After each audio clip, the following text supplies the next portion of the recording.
Previously on agentpalmer.com, shopping in jail offers quick trips back to the not-so-distant past. Never mind the sex, Portnoy's complaint is about finding yourself, and keep an eye on That Nerd Thing podcast feed for yours truly. This is the Palmer Files, episode 137, featuring the return of Dave Hulegaard, the musician behind 12 Days in June. We discuss frontman caliber vocals and singing horror stories, revisiting old favorite albums, finding your comfort zone, making up for lost time, playing live again, and much, much more. Are you ready? Let's do the show!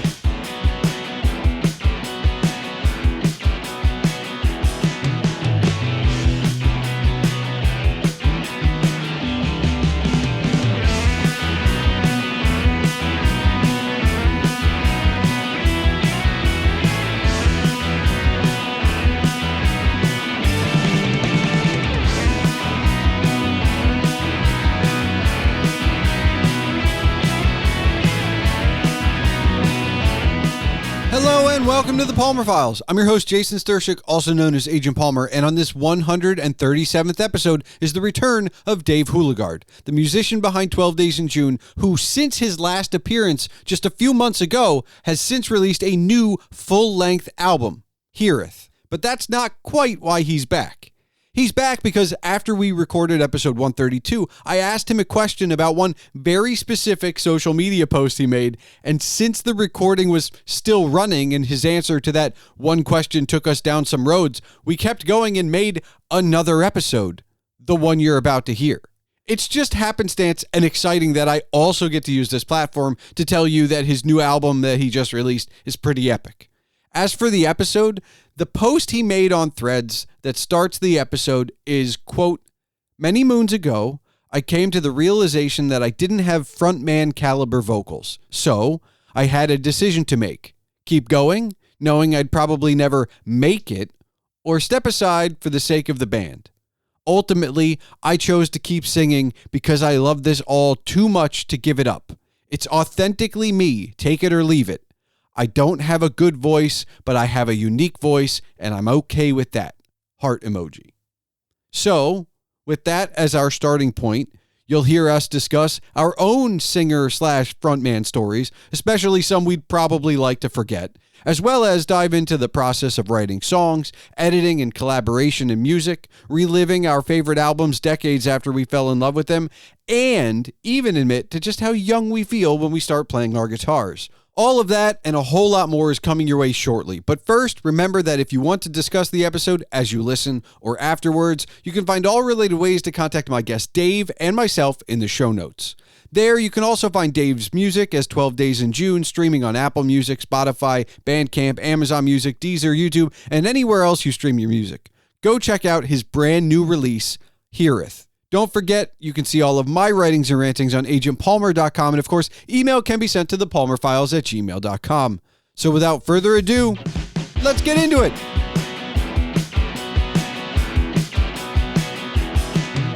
Dave, you wrote a while ago that you came to the realization that you didn't have frontman caliber vocals. And I saw the comments, and I kind of understand where you're coming from.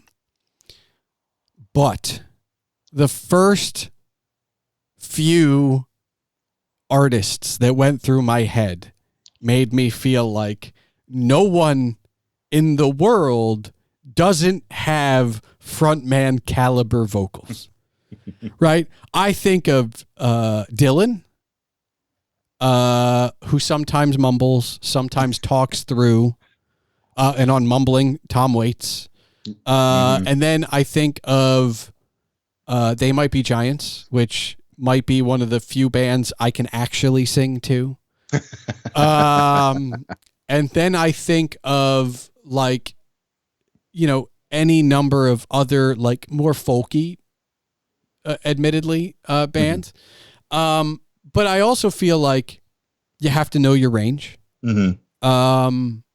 When you came to this realization, like, were you thinking about, like, singer-songwriter Bob Dylan, who, you know, it's not the most melodic voice in the world, Dave? Yeah, I mean, I think the story behind the thread that I had posted was really rooted in I think like more of the deep seated, low self-esteem kind of struggles that I had, in the earlier parts of my career. And when I wrote that thread, I was thinking about a very specific gig that we had played that just didn't go well at all. And it still kind of haunts me to this day. I mean, like I said, I'm here I am in 2024 thinking about it still. But it was it felt like it could have been a pivotal moment in my young career, because we were asked to open for this local band that I was really into, like loved this band. And I was like so excited and flattered to be able to play a show. And we opened for them, didn't play our best set. I've got a million excuses in the world about the PA system and all the, of course, all the things. But what happened was like, usually you just shake it off, right? It's like losing a game of, baseball or whatever, right? Sure. You shake it off, right? Tomorrow's another day. But what happened was the band that we had opened for got up there and just destroyed us, like just said the like most hurtful and like, cruel things. And I let that stuff really affect me, because again, like I wasn't the most confident person. I'm not the most confident person now, but especially not then. And I was like this band that I just short of idolization is basically saying, like these guys are a joke. Like they really shouldn't be playing. They're not ready.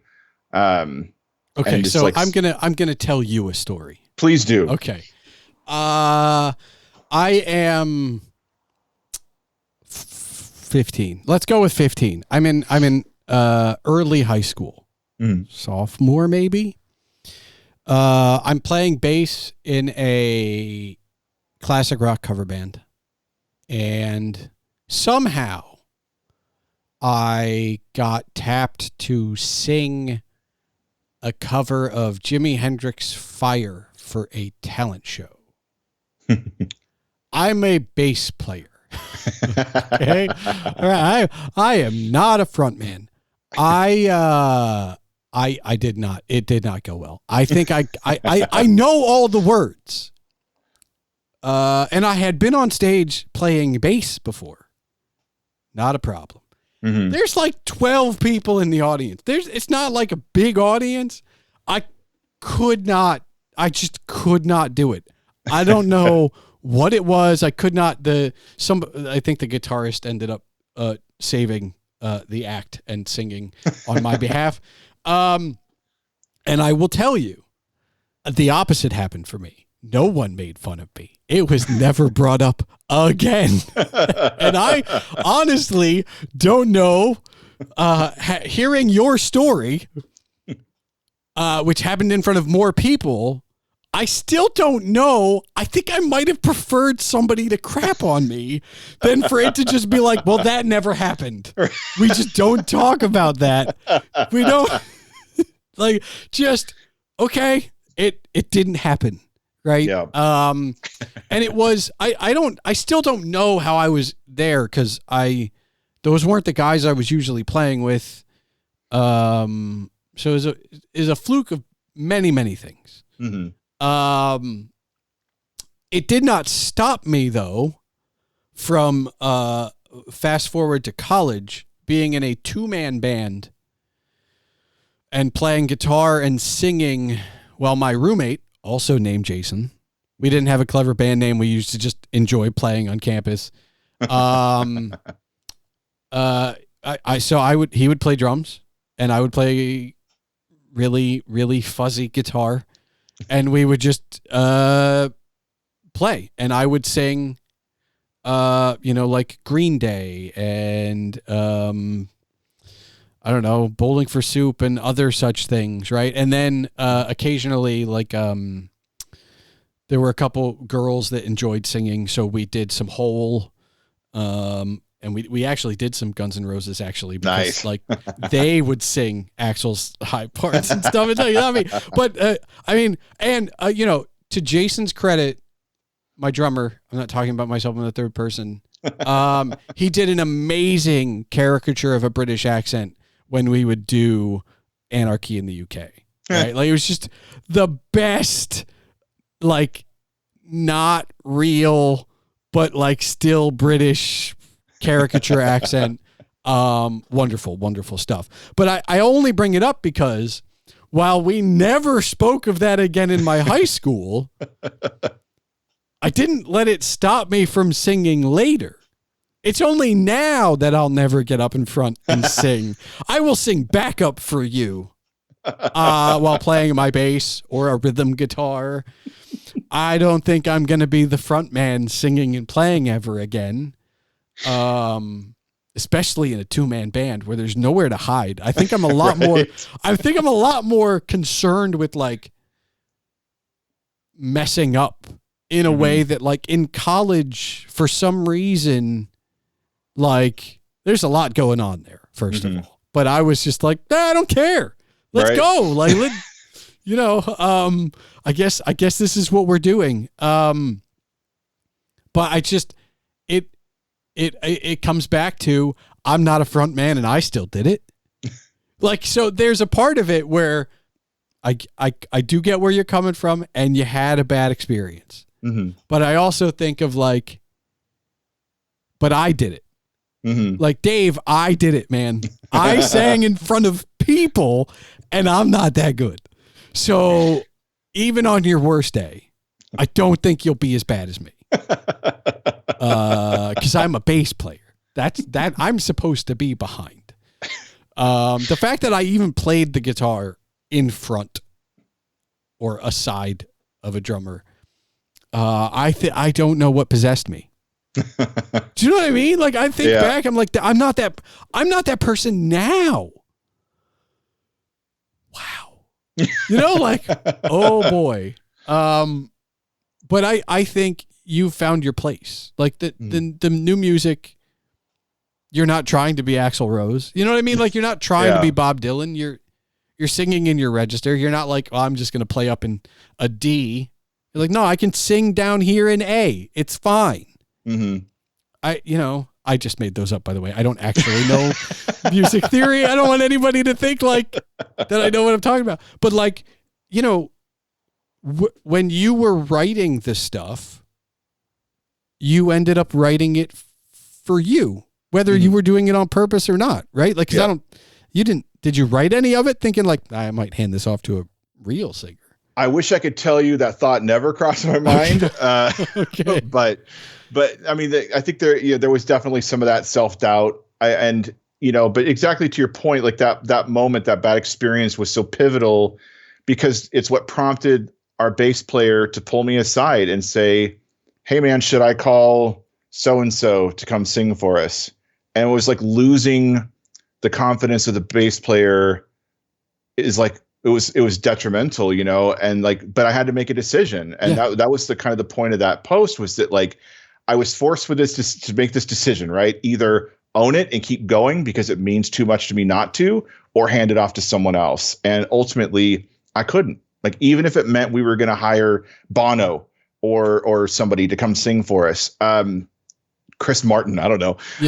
Like it wasn't, no matter how much better it might have made the band sound, it wouldn't have been me anymore. And like, I couldn't do it. So I just had to like dig deep, keep going. And that's kind of led me to where I am today. Like just owning my voice, however it sounds. That's what I sound like. So it does beg this very, very, very odd question, which is, have you applied that to other parts of your life? Because obviously look, we're both human, right? That's not, neither of the two examples are our only failings. Sure. I haven't really got up on stage that much since then, but I have, right? I didn't let it stop me. But has that like, all right, it's either you or it's not. Like, have you let that kind of, have you used that elsewhere, I guess? Maybe different situation. But. Yeah, I think I've reached a point in my life now where I'm just kind of at peace with who I am and where I ended up in life, if that makes sense. And I am a product of like, growing up at a at a time where, people, well, I shouldn't say at a certain time. I just like that time of our lives where our personalities are being formed. Right. Yeah. And like being on the opposite end of the cool kids, because you just convince yourself like, that's where I want to be. I want to be like with the cool kids. And when you're not, it just kind of helps develop you into this other person. It's like, okay, so I didn't win the lottery. I'm not a cool kid, but who am I? And like that journey of self-discovery to get me where I am now, like I wouldn't have changed a thing. I wouldn't have wished to be a cool kid. But I mean, music was part of that journey. Absolutely. Yeah. And that, yeah. I'm still surprised music didn't make you a cool kid. I mean, it did. Look, I was, like, hi, it's me. I'm the problem. I was the enigma, right? Like I was in band, but I also ran cross country. I kind of walked in every circle in my high school. So I wasn't a cool kid, but I could talk to them. And I wasn't a nerd, but I could talk to them. I identified more with the nerds. Absolutely. But like I could still be a chameleon.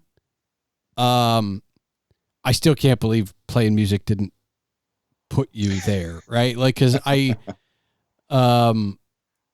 think if like, did you play other instruments? Like, were you in like the school band, like marching band, any of that stuff? No, just straight up guitar. So then you weren't labeled as band geek. No, wasn't a band geek. It's just kind of like, I'm just surprised because that would have been, in my high school, if you were in a band and not the band, cool kid, like just easy street.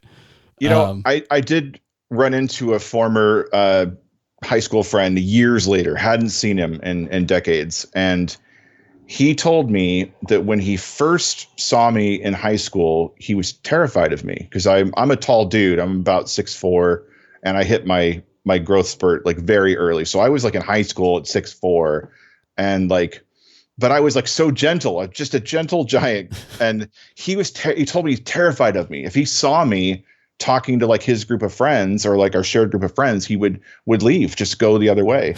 Until one day he saw me come to school wearing a Toad the Wet Sprocket t-shirt, and he said, "There's no way that guy could kick my ass."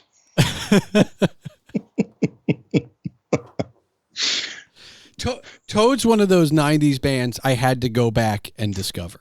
Like I knew of them, but not very well.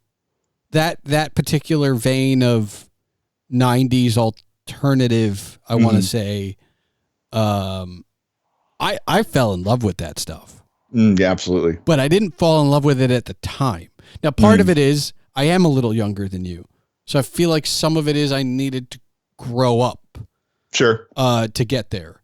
And it's also kind of like, I feel like it's kind of like my journey with Dylan too. Like the older I get, the more I appreciate the older stuff or the newer stuff Dylan has done recently, from the 80s onward, right? Like from when he was a 40-year-old and onward, that stuff I appreciate more. And I think there's a lot of it that, and I when I revisit this stuff, and I try and revisit like my favorite albums every few years, because again, some of those albums I'm older than the artist now, and some of them I'm not, right? Like it's just that, if you like bands that have been around for forever, if you like a Dylan or a Stones or an Aerosmith, like, let's be real, like they were still putting some shit out at 50 and 60 and 70, right? And we're not there yet. Neither of us are there yet. So I feel like I revisit it as I get older because I'm not quite there yet. And I can appreciate it in a different way. And it's just, it'll never be new to me, those bands. But that doesn't mean the song's not going to hit differently. Yeah. Because of a death in the family or,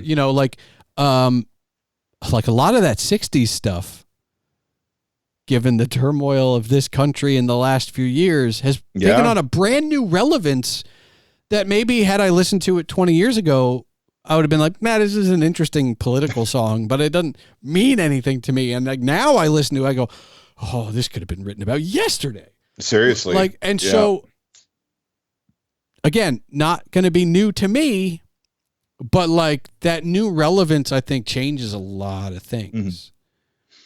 Do you have like, I don't want to say like, do you revisit your Desert Island albums often, but do you revisit them? Like, do you take the time to go like, oh, this is my favorite album, but I haven't listened to it in a few years? Yeah, absolutely. And I think it's a very interesting thought process, like you said, where you remember being 16 and this being your favorite album of all time and what it meant to you at 16. And then what does it mean to you at 40? And it's different, right? It's different. It's so bizarre to me. So my favorite band of all time is Smashing Pumpkins. And I think about Siamese Dream as like the pinnacle of the sound that I love the most from them. Like they've made a lot of different sounds over the years, but like that is for me is like, if I had to pick a spot to live forever in, like that's the one. And I listen to it now in my 40s. Billy is well in his 50s now. And I think just trying to imagine a mid-20s Billy Corgan writing these songs, understanding sonically what he wants to do with them, how to make his guitar with layers and layers and layers, create these sounds that were just so new and interesting.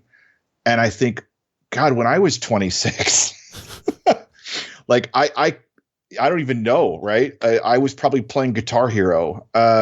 So it's just really fascinating to go back and just think about that mindset. Like, it's a great album. It will always be a great album, but he did that in his mid-20s. And it's just endlessly fascinating to me to kind of dissect it and think about it on that level. To me, that reminds me of, I've done some dives and there's two bands in particular that I find the most fascinating when it comes to this. And look, I could include David Bowie if I wanted to, but I don't, because I want something a little more contemporary to me. Mm-hmm. And that is U2 and REM.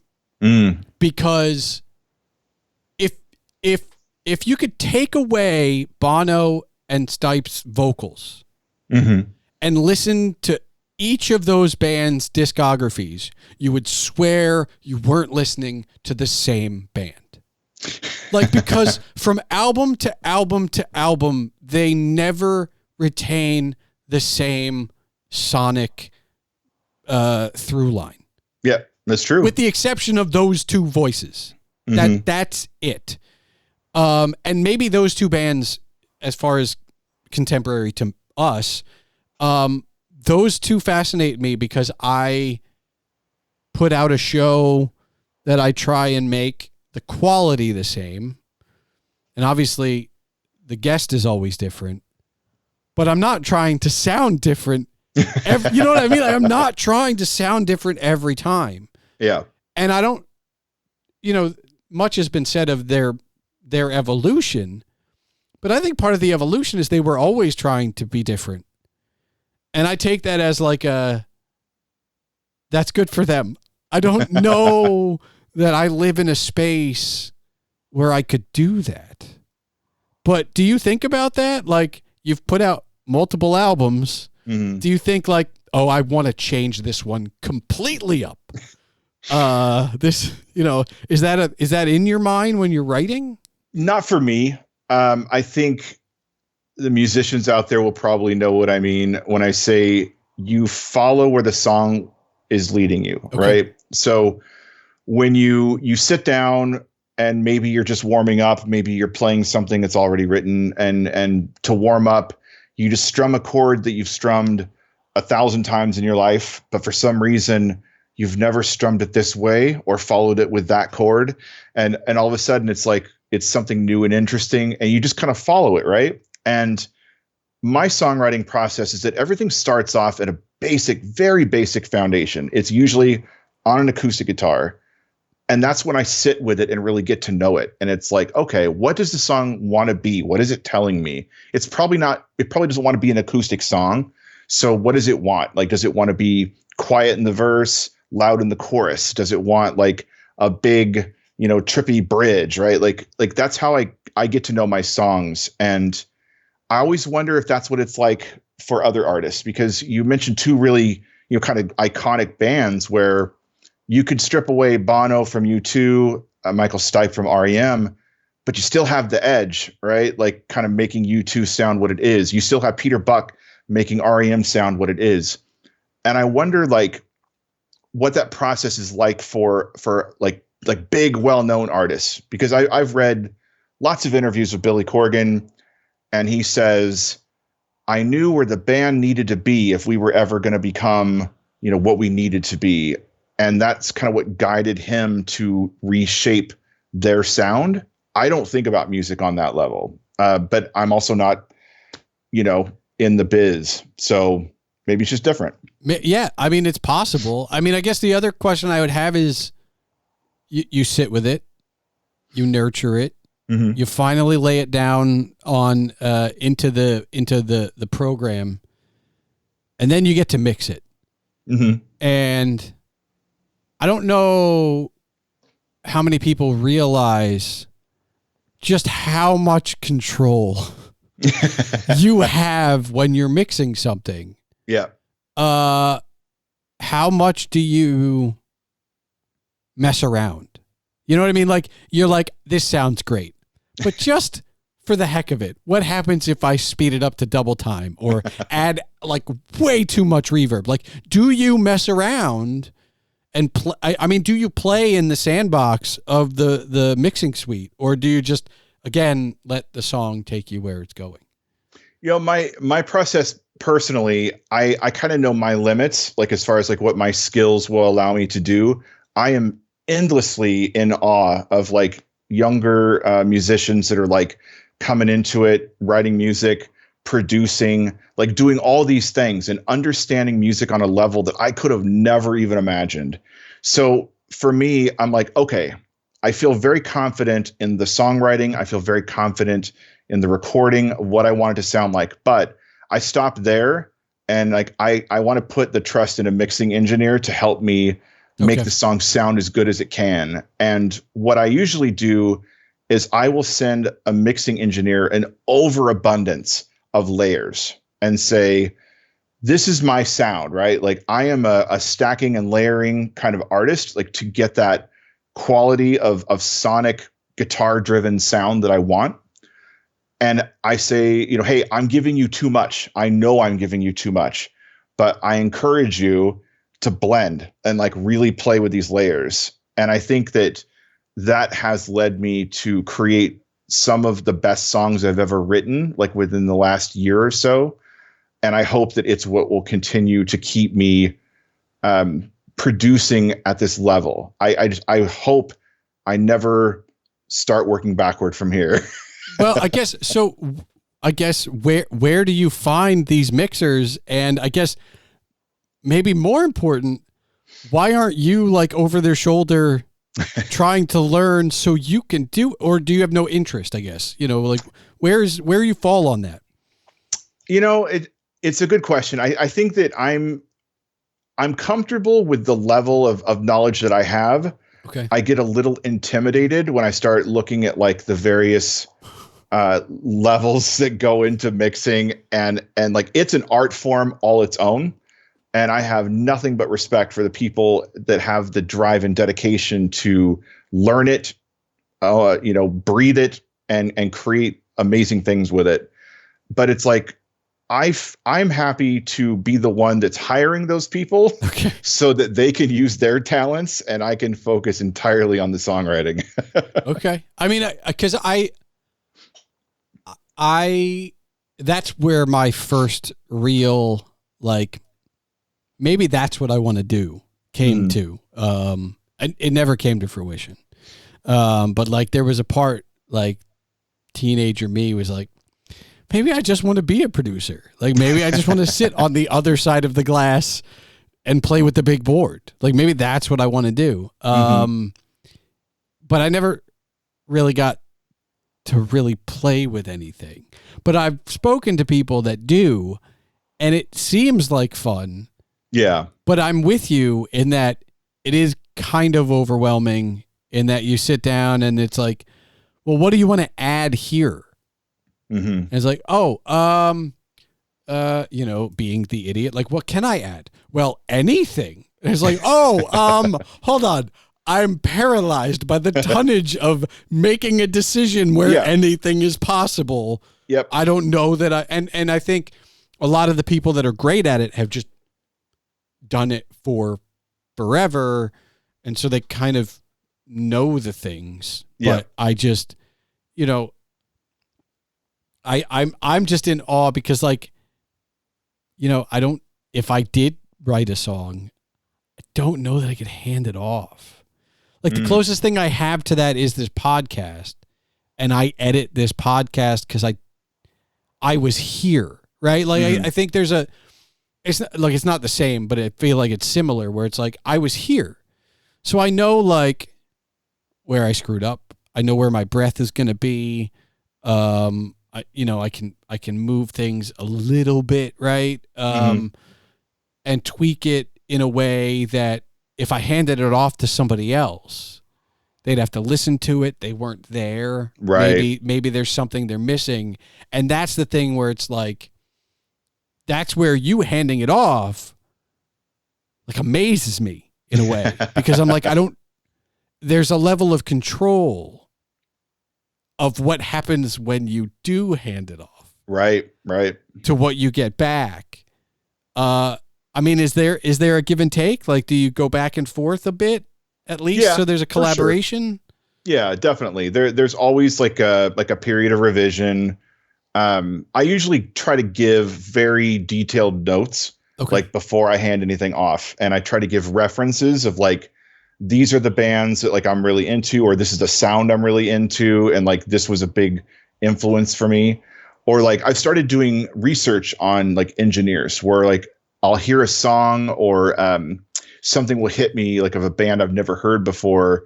And I'll immediately go to the credits, which is something I've never done before. And I'll go to the credits and I'll see, okay, who is the producer on this record? And then just do a quick Google search and see, hey, is this like a professional mixing engineer that's going to charge like thousands of dollars? Or is this somebody with some talent that is like, hey, I want to work with like small up and coming indies, like, so I have a much more friendly budget. And when I find an album that just or a single that just has a sound that I'm like, yes, like that's what 12 Days in June needs to sound like sonically going forward. And like trying to find producers that way has just been a huge shift in like the quality of music that I'm putting out. I'm really happy with, the approach I've taken, and it makes me feel better that I never learned, right? Like I didn't learn, but there's somebody out there that has, and now I benefit from them being able to work on my music. So you said you listen to music all the time. Yep. All the time. So will you like stop in your track? Like, do you listen passively, but you'll still be like, oh, I like that sound, I have to stop what I'm doing and research it then? Or like, is it a different kind of listening for you when you're looking for a producer? I think it's something that stops me in my tracks. Like, even if I'm listening passively, like I'm still kind of absorbing it. But like once in a while, something will just like cross my path where I'm like, like that's it. Like that, again, that light bulb moment where I'm like, that's the sound. And there's a band relatively new. I think they're like only a couple years old, called Present. And they're currently on tour right now, opening for Soft Cult, which is another just absolutely amazing band. But these are like younger bands that are influenced by, I'm going to assume, like the grunge, alternative era of music, and kind of doing their interpretation of it in like a modern way. But this band Present just put out an album a couple months ago called Silver Linings. I highly recommend anyone who likes guitar forward rock music. Like, it is a sonic masterpiece. And when I found out who the producer was that was able to kind of generate this sound, and reached out to him, and he was very accessible and very affordable. So I'm excited that he's actually producing my next album, and I can't wait to unveil it to the world. So I can't believe I haven't asked this yet, but do you want to play in front of people again? You know, if I could put together just a live show ensemble that I didn't have to play by myself. And it's not that I don't enjoy just playing an acoustic show by myself, but it's not representative of what I'm putting out, right? If you go to Spotify, you go to iTunes or Apple, whatever, like what you hear from 12 Days in June is really difficult for me to distill down to its raw acoustic form. And I can, and I do, but it's not the experience that I want to leave you with in a live environment. So yeah, like someday I would love to get out there and like actually play shows again. And I've been very inspired by artists like Honey Crush. She came to music very, very late, and I believe has only been playing now for like a couple of years and put together a band, is doing a tour, and it's unbelievable. I'm like, that is awesome. Like that is the dream, and like that is very, very inspiring. So the albums and the creation is only part of it. Like you still do kind of want more. I always I'm not saying like U2 level fame, since we've talked, like I'm not saying that, but you do want to tour or at least play out and have that live experience. Very different than the studio one, obviously. I do, right? Like I always say this, but inside of me is still that 20-year-old that gave up. And I feel like sometimes he's still in there trying to take the wheel. Okay. And like a lot of the things that I'm doing now is almost an apology for giving up and trying to make up for lost time. So there's still experiences to be had. There's still experiences that I want to have independent of just putting out the best music I can. I would love to at some point be able to replicate it live and just put on a show for people. That would be fantastic.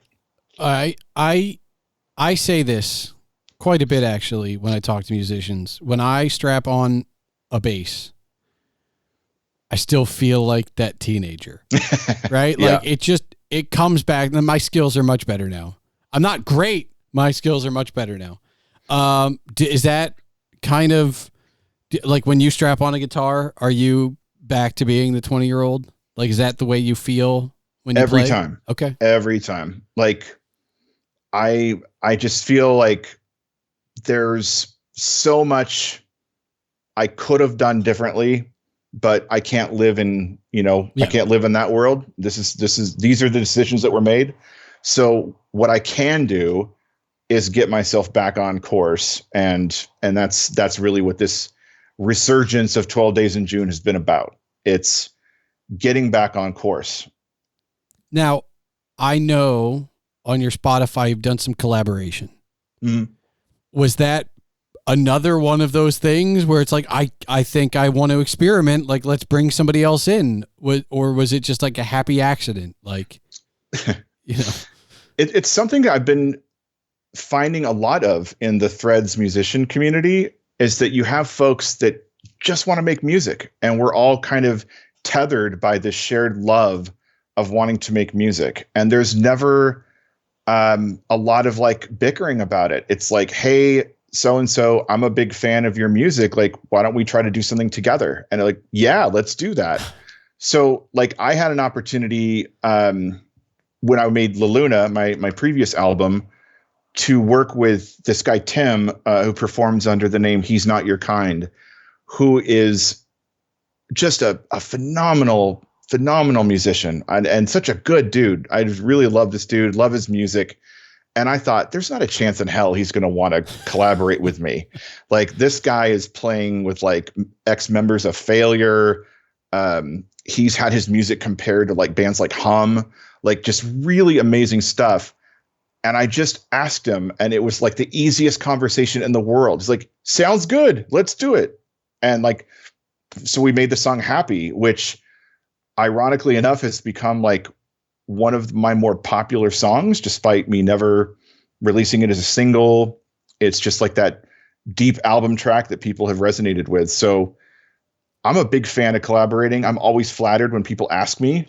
And I just had an opportunity to collaborate with Kid Lightbulbs on a really cool project that he did, which was a cover album of all his songs. All the proceeds are going to charity. And he just kind of did it as a joke. Like, I would love to put out a cover version of this song by a Threads artist. And suddenly 10, 20 people come along like, hey, I would totally do that. And me being one of them. And him and I had a conversation. He suggested a song from his catalog, and I just went at it. And I gave it the 12 Days in June treatment, but it was so much fun. And that's what the Threads community has kind of given to me, is like that sense of like belonging and like being able to talk to other musicians on a level where I don't feel like I'm like speaking out of school or that I don't belong. You know, it's just been such a cool place. It feels like the record store / zine yes culture smashed back into one. Absolutely. Because we don't have that really anymore. Like what the last record store I was in was quiet. Like it was almost a library, right? It just wasn't. Look, I know everybody goes to this, but it wasn't high fidelity, right? Like it wasn't like there's no Jack Black there. There's no Cusack. So there's nobody who's playing ridiculous music and berating customers based on what they watch. And I think part of that's the culture. I also feel like we miss a little bit of that. Like some of that's a little, you know, I go back specifically, like when we talk about record stores, like I think of Empire Records. Oh yeah. Specifically because as movie soundtracks go, Empire Records might be the most eclectic movie soundtrack of all time. That's fair. I mean, the soft is pretty soft, but Gwar is on that too. And it's like, okay, this is massive as far as things. But like, I know those days aren't coming back. So if Threads can have some of that for you, and if I can be a fly on the wall and just intake as much or as little of it as I want, like that's great. I like that exists. But you're just going to keep churning out stuff, right? So like, you know, album, right? Albums might slow down after my next one, but I'm definitely going to continue, you know, like with various songs and who knows, right? Like I might find myself writing quickly and you want to put out another big collection. But I think 2024 has been my biggest output of music yet. And not just like in terms of volume, but in terms of quality. And that excites me about where can I go from here? Like what else can I do? But you have a full-time job. I do. Yes. So all of this is nights and weekends. Yep. And do you have do you give yourself like a curfew? Like, you know, cause I've been in that creative space, right? It's 1:00.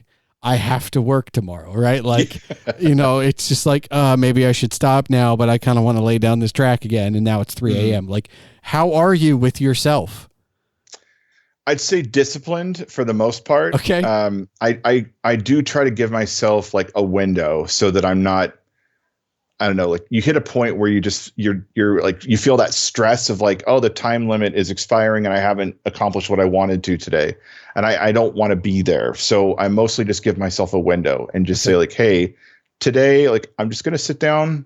I'm going to tinker around with some chords and see what we come up with. And if I come away with a sketch recording and that's all I get today, awesome. I'll come back and revisit that sketch next time. You know, I try to like not put too much pressure on myself because it'll happen. It'll happen.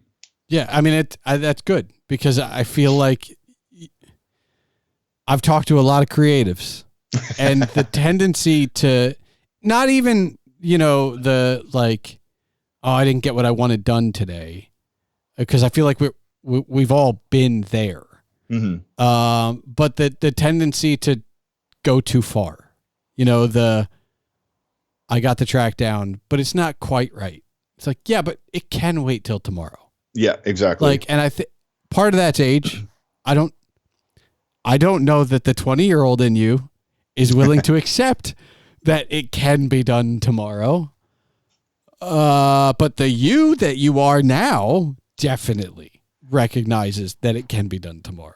Yeah. And I tell you, like, sometimes just stepping away and coming back with fresh ears makes all the difference in the world.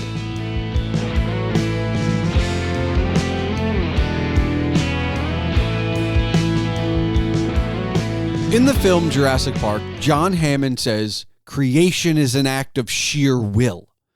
And while writing songs and creating an album or this podcast may not seem to be in the same realm of creation, it truly is.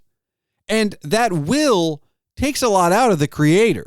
The balance and the space that is sometimes necessary to the process of creation is just as important as any other part of it.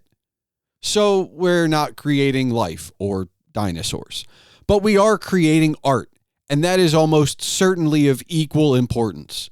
So if you're a creator of anything, songs, podcasts, poems, anything really, just know that while sure, sometimes it comes easy, you aren't alone when you're frustrated and at an impasse. You're just part of a noble club of artists and creators that have come before you, are all around you, and have yet to be. Be proud of that.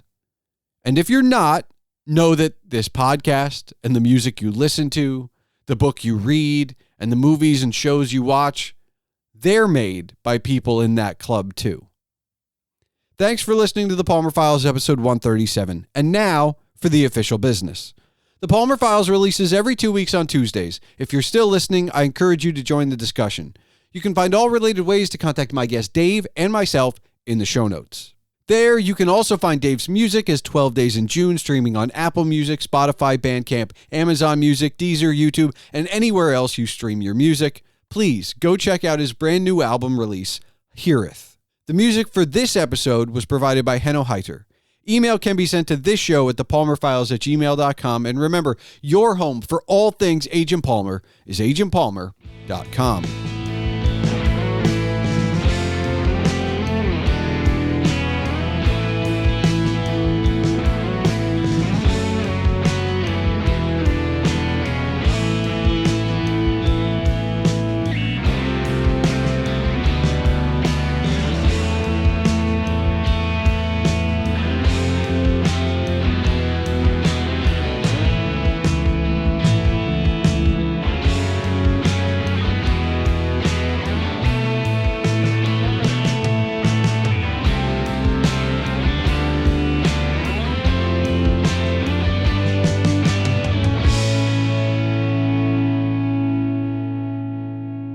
All right, Dave, do you have one final question for me? I do, and I'm going to take you back to your awkward teenage years because we were talking about high school. We were talking about the cool kids, the nerd kids, and you said you were a bit of a chameleon, but you identified closer to the nerds. So I want to hear some nerdy stuff from you. Like, I know that we're similar in age, so you're going to have memories of record stores and video rental stores and all that good stuff.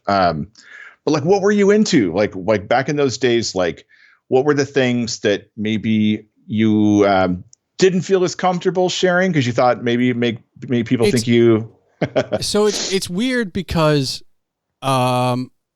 entering high school, I was a worker.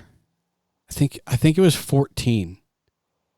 At 14 years old, I started working, I guess, under the table at a magic store. We sold Magic the Gathering cards, had D&D. It had this is going to date it the most. It had 3 LAN networked computers with Quake and Duke Nukem, and then Warcraft 2 Tides of Darkness, and eventually in 1997 or 96, Diablo 1. Of course. And I think that was the nerdiest thing. However, it wasn't that nerdy because occasionally one of the cool kids that did play would come in. They weren't regulars. I got kind of put to work because I was willing to, and it grew into like my first real job. But it was just that was probably the nerdiest thing. The other nerdy thing happened the summer before that store opened. Is I went to summer camp, and that's when I was introduced to Magic the Gathering and Dungeons and Dragons. Right. And it's just kind of like, all right, you leave summer camp and you're like, oh, I want to know more about this. And ironically, one of my friends at the time had also discovered Magic at the same time. I still do play. That was another one when we talk about gaps where like I kept my cards, but I didn't play for like 10 or 20 years. And then I started to get back into it. And it's a lot more dangerous to get into it when you have money than when you're a poor teenager. Yes. So that was the thing. And so that was the really nerdy thing from teenage me. However, luckily in my 30s, I discovered something even geekier, podcasting. Yes. And that's the thing, right? Like at a certain point, I was the guy in the office always listening to something, but it wasn't music. And it wasn't talk radio. And then, you tell these people, your coworkers, that you are, going home. You can't go out because you have to go home and record or help, and so you become the geek, and it's just like, oh, any podcast question. Like, have you heard of cereal? Like, yes, I've heard of cereal. Or so when podcasting finally came to the masses, that's when people were like, oh, I know a guy. And ironically, that's what I get paid to do now because somebody knew a guy, and that was me. I was the guy. They were like, oh, I know a guy who's in the pod. Yeah, that's fine. And so I always find these kind of geeky things. I think, is Post Malone being a Magic player really bringing it into the forefront? Probably not, but it's not nearly as geeky as it used to be. Yeah. And is Dungeons and Dragons being a movie that did fairly well, making it mainstream? I don't know, but Game of Thrones kind of opened the door up to like fantasy, and Tolkien was taken away from just the geek crowd with Peter Jackson's trilogy.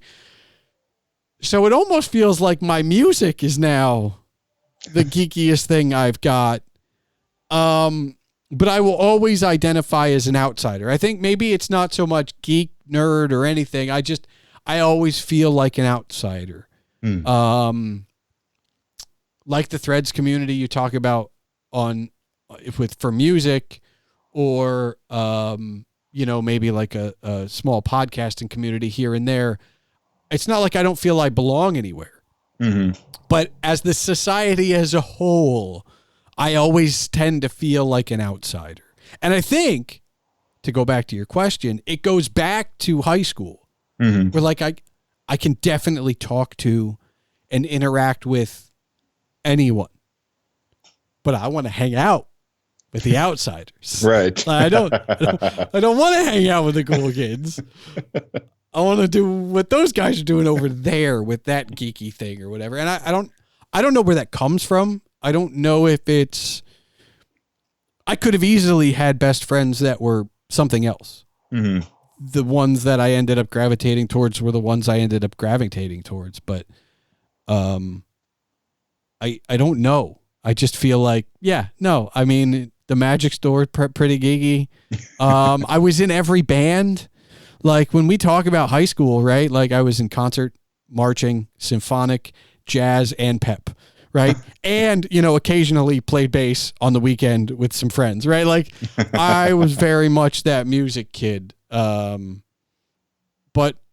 I was a cross country runner, probably the geekiest of all athletic endeavors, right? Like, I mean, yeah, I've worn it pretty well, and I've had glasses since I was in 3rd grade. So I don't know. It's just kind of, on a flat surface, even a marble will come to rest. I will always come to rest with the Outcast. It's just, I don't know. It feels more comfortable out here, I guess. I don't know. I'm not sure. And I don't know how I got here either. That's the other thing. Like I can make all these points, but I can still talk to the other people. I don't want to. Sure.